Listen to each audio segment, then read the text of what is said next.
How's it going, guys? Welcome back to another Davinci Resolve editing tutorial. Today I'm going to show you how you separate a video from its audio. This is actually a bit unintuitive, and I struggled to figure this out when I first started too, but it's actually extremely simple and easy.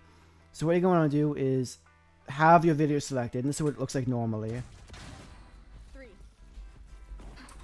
And once you have it selected, you're going to simply right click on it. And at the bottom, it says link clips. You're going to want to have that unchecked.